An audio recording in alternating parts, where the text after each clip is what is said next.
Hey, peace, everybody.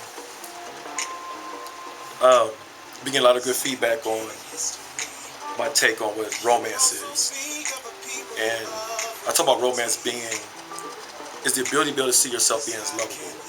And I always sit there and say is if we're saying we don't have romance, we're simply saying we don't see ourselves being lovable anymore.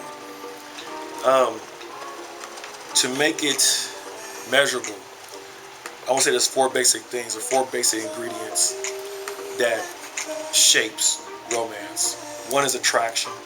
It's the gravity that people share with each other, as I mentioned before in other videos. The infatuation, in other words, seeing each other as being desirable. Also the courtship, where I talk about removing the barriers and the blocks and being identified different things that gets in the way of the flow of love. But the last one is the union piece. That's the harmonizing, that's the blending. Okay, when we talk about union, we're talking about moving towards a sense of unity or a sense of oneness. So we go from 1 to 2 to 1. All right, and the union is very interesting because a lot of times we spend time trying to unionize personalities, we try to unionize our preferences, we try to unionize our beliefs. And that layer right there is not the layer we want to go at because um, it goes deeper. You know, you got to go below that layer, that threshold, and start looking at the soul. You got to look at the energy. You got to look at the rhythm. You got to look at the polarity. So how do you handle the differences in your relationship? Because how you handle that's going to determine how you're going to unionize. Okay? How is, on the gender aspect, how is the masculine and feminine being exchanged in a relationship? Because check this out. And I'm talking about some universal type principles here. Okay, so if there's a violation with the gender, that means either the masculine is too dominant, the energy. Not talking about the man or the woman, I'm talking about energy. All right, or the feminine is too dominant. And so when either one of those are not coinciding, you're creating imbalances. So it might show emotionally, it might show, physically, it might show in terms of the stakeholders involved in that relationship. There's going to be imbalances in the social interaction, in that relationship. And also, we're talking about unionizing, we're talking about blending the heart. So there's going to be imbalances that we bring to each other. That's sometimes you can feel like I don't feel loved or I don't feel this because there's something being bankrupt from each other is because the unionizing is not there. There's a violation somewhere in the gender, in the exchange of the masculine and feminine, so it could be the woman or the man. It's not really about pointing fingers. It's just addressing, understanding the source and trying to get back to the source of the union so that way you can blend and unionize. It's about syncing, so like kinds attract, which means it's about resonance. That's talking about energy. So we got to look at the things that's resonating, that resonance. Don't mean we have to be identical. What that means is that the area I am open within myself to understand there's areas that I need you to fill and vice versa.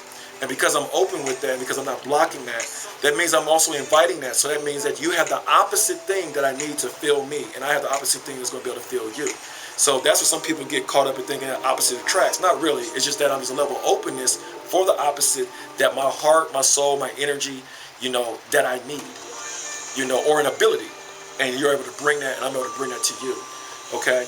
And so then we look at the whole soul piece mentally, being able to, stimulate each other mentally, being able to be guided by our own spirit. We have to be guided by our own spirit. Individually have to be able to love ourselves. Okay.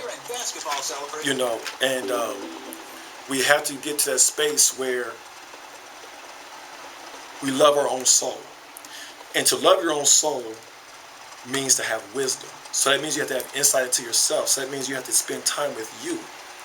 And so part of unionizing is dictated and predicated upon how we spend time with ourselves. If we're not spending time with ourselves, we are making it harder to blend and to unionize with the individual that we're trying to build with, merge with, or to build a relationship with. Okay? It sounds very simple, but it's really, really deep. Because a lot of times what happens is, if I don't have joint insight into myself, then I'm not going to be able to anticipate and see anything really inside you. I'm going to be limited, I'm going to be distorted, and then the things I might accuse you of might be coming from the blocks I see inside myself, not really inside you. And I'm projecting that on you. That's something that's not inside myself. So it's very important for us to get clear and spend time with ourselves so we can see ourselves, so that the wisdom can generate. And so that way that can move our soul. That's what you call loving our soul. You got loving yourself, but loving your soul is being able to have that wisdom. And then begin to move forward and look at these different other areas to bring us together, to sync, to bring about the resonance. So the fourth aspect of romance is the union piece. And it's about resonating with each other. So the goal is, the task and the daily task is to maintain the attraction, utilizing the repulsion to benefit y'all and not to disrupt y'all. So that's the that's kind of the challenge, because it's a little different way of thinking. But as we sit back and really sit back and look and get beyond profiles and personality glitches inside each other, and we start looking at the thing that drives the personality and those different profiles we have, we might could change our outcomes to be more of a unionized experience. That's what we really want. But it begins by you seeing yourself being lovable. That's romance. It'd be easy. Be back with you.